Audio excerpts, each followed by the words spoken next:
આ ધ્યાન આપો. તો ટાઈપ નંબર 2 માં શું છે કે જે આપણે ડેટાબેઝ યુઝ કરશું એ ડેટાબેઝને સ્પેસિફિક આપણે સોફ્ટવેર ઇન્સ્ટોલ કરવાનો અને ડેટાબેઝ સાથે કનેક્ટ કરવાનું, વચ્ચે બે મિડલવેર નહીં. તમારે ઓરેકલ યુઝ કરવું છે તો ઓરેકલ 11G નાખી દો, એ તમારે એના પર સેટ થઈ જાય. તમારી એપ્લિકેશન ડાયરેક્ટલી ઓરેકલને કનેક્ટ કરે. That is called the native library. આ નેટિવ નો મિનિંગ જ થાય ડેટાબેઝ નો યુઝ કરીએ છીએ આપણે. એટલે હવે શું થયું, તમારી જાવાની એપ્લિકેશન તમારી જાવા એપ્લિકેશન કનેક્ટ થાય સીધી જ ડેટાબેઝના ડ્રાઈવર સાથે, અને સીધું જ ડેટાબેઝ એક વચ્ચેથી મિડલવેર નીકળી ગયું.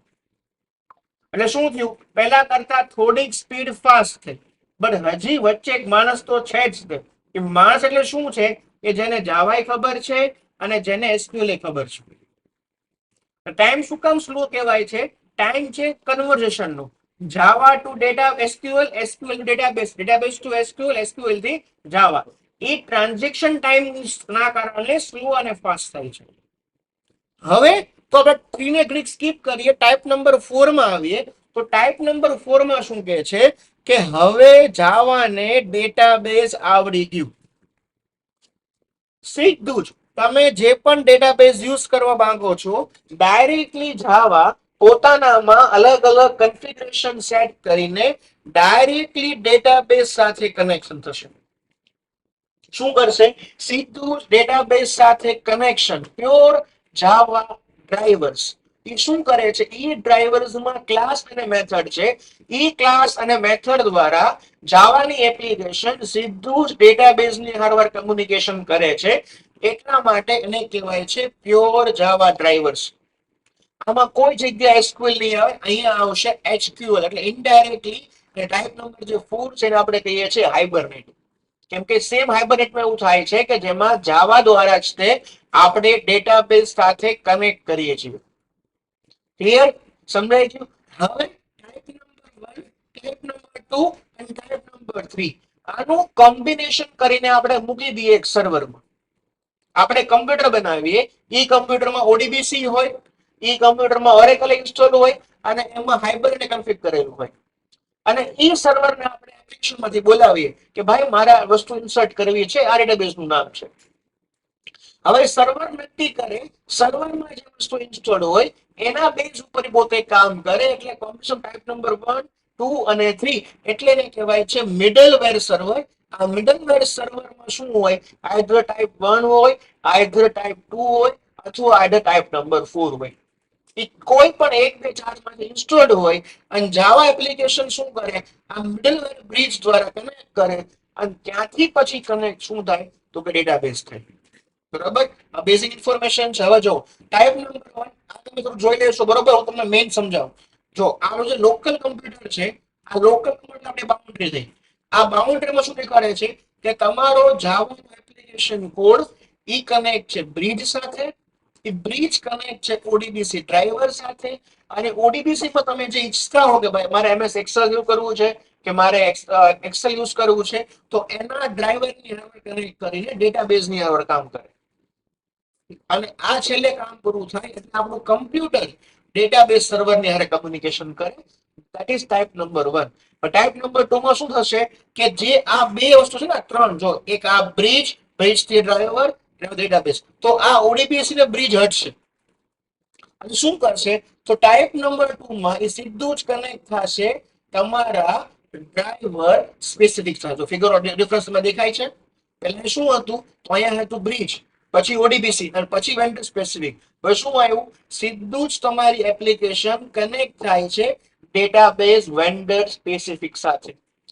દેશી ભાષામાં સમજાવું તો તમે કોઈ સોફ્ટવેર લઈને આવો ને તમે કેમ ઓએસ માં ઇન્સ્ટોલ કરો, તમારે આખા એન્વાયરમેન્ટ સેટ છે, તમે વિન્ડોઝ કી પ્રેસ કરો તમને સોફ્ટવેર મળી જાય. તો શું કહેવાય? ડ્રાઈવર્સ કહેવાય. બરોબર? તમે કીબોર્ડમાં અત્યારે તો નથી તો પ્લગઇન પહેલા શું આવતા? કીબોર્ડ માઉસ અને સીડી આવતી. એ સીડી શું કામ શું હોય કે તમે સીડી પેલા નાખો ને તો એ સીડી કીબોર્ડ માઉસ કેમ કામ કરશે ને પેલા ઓએસ ને કે. ડ્રાઈવર નું કામ જ એવું હોય કે જે વસ્તુ નવી આવી કઈ રીતના બિહેવ કરશે એની ઇન્સ્ટ્રક્શન ઓએસ ને દેવી. તમે ઓરેકલ યુઝ કરવું હોય તો ઓરેકલ ઇન્સ્ટોલ કરો. હવે શું કરવાનું તો જાવામાં તમારે ખાલી ઓરેકલ ને કોલ કરાવવાનું, બાકી બધું કામ કોણ કરશે? ડ્રાઈવર્સ કરશે.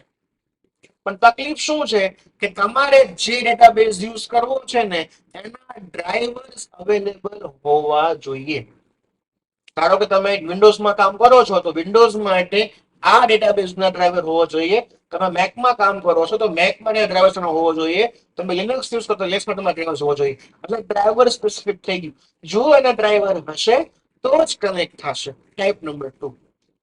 બરોબર. ટાઈપ નંબર 3 શું હતું? તો ભાઈ મિક્સ હતું. તો શું કરવાનું કે હવે તમારી જે એપ્લિકેશન છે, કોણ આ તમારી એપ્લિકેશન છે, એ એપ્લિકેશન ના ડ્રાઈવર ટાઈપ નંબર 3 ઈ કનેક્ટ થાય કોઈ સર્વર જો સર્વર લખ્યું છે.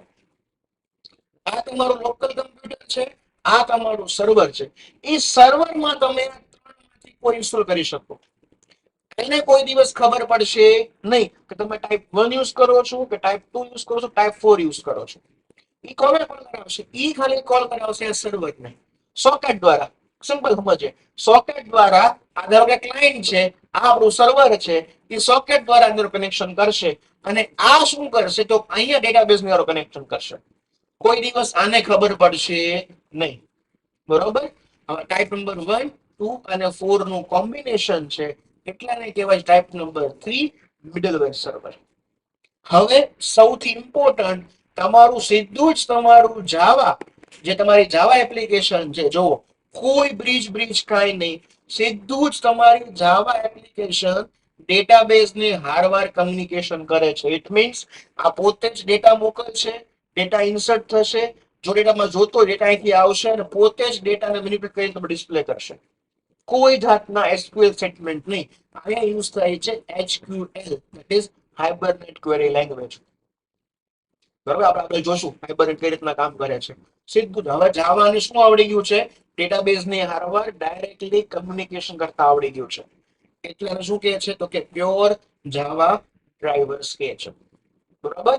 હવે એકના એડવાન્ટેજીસ, બરોબર, એ બીજા ટૂંકમાં આગળ જશો, એકના ડિસએડવાન્ટેજ બીજાના ફાયદા, એમ કરતા કરતા તમે જોશો ને તો તમે ચારે ચારના તમને આવડી જશે. ફાયદો શું છે, ગેરફાયદો શું છે, એ તમારે જોવાનું રહેશે. બરોબર. થિયરી આન્સર છે, બોલીશ તો સારું નહીં લાગે. બરોબર. એ તમારે જોવાનું રહેશે. કોમન છે. તો તમને એક કોષ્ટક પણ આપેલું છે અહીંયા. બરોબર. આ ટાઈપ નંબર 1. ઓકે. આ ખાલી કહી દઈએ થીમ ડ્રાઈવર કોને કહેવાય. હા, તમને જો પૂછવું હોય ને 5 મિનિટમાં કોઈ તમને પૂછે એક્સપ્લેન થીમ અને થીક ડ્રાઈવર્સ, યાદ રાખજો ટાઈપ નંબર 3 આમાં નથી. કયો? ટાઈપ નંબર 3 છે ને એ થીમમાં નથી આવતો અને થીકમાં નથી આવતો. અને તમને એક્ઝામમાં પૂછવું હોય થીમ ને થીક સમજો, અને તમે જો ટાઈપ નંબર 3 લખ્યો છે ને તો 0 માર્ક્સ. શું કામ? ટાઈપ નંબર 1 2 3 4 ક્યાં પર તમને થીમ અને થીક, તમને થીમમાં તમારે લખવાનું ટાઈપ નંબર 4 અને થીકમાં લખવાનું 1 અને 2. યાદ કેમ રાખવાનું? થીક શેક જાડો હોય, જેમાં 2 લેયર્સ હોય, એને કહેવાય થીક ડ્રાઈવર્સ. એટલે 1 ને 2 એમાં મિડલ વેર આવે છે, બ્રિજ આવે છે. અને ટાઈપ નંબર 4 સીધું ડેટાબેઝ ને હારવાર, કોઈ લેયર નહીં, નોર્મલ શેક એટલે થીમ.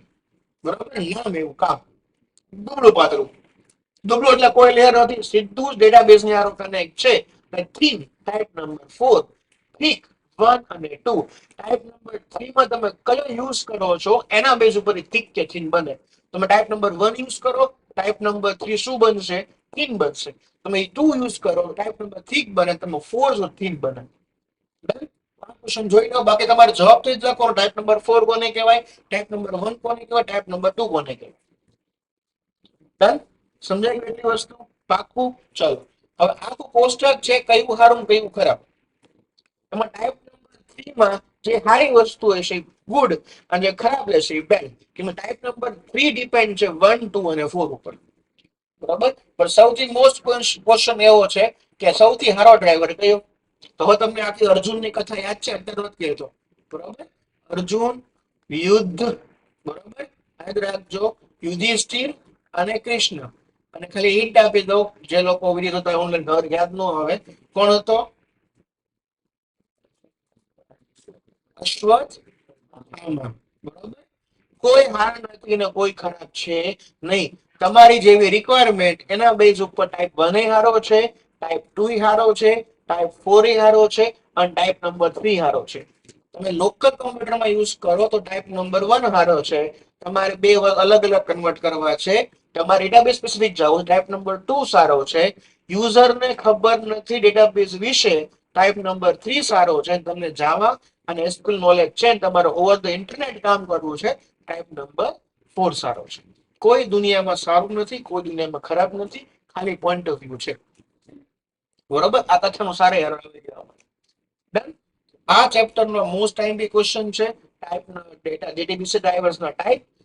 ક્વેશ્ચન તમને કેમ પૂછાય, થીમ કોને કહેવાય, થીક કોને કહેવાય, આ ટ્વિસ્ટેડ ક્વેશ્ચન છે. ટાઈપ્સ ઓફ જેડીબીસી ડ્રાઈવર્સ તમને એમ પૂછે, બરોબર. સૌથી સારું કયું છે એમ તમને ક્વેશ્ચન પૂછે, પણ બધાનો જવાબ એક સરખો જ આવશે. ડન. એટલું વસ્તુ આપણે રાખીએ છીએ, બરોબર. નેક્સ્ટ આપણે વાત કરશું આપણે ડેટાબેઝમાં કઈ રીતના અને કમ્પાઉન્ડ્સ બધા અલગ અલગ ને કઈ રીતના ડેટાબેઝનો ફર્સ્ટ પ્રોગ્રામ લખી શકાય છે, બરોબર. એટલું રાખીએ છીએ આજે.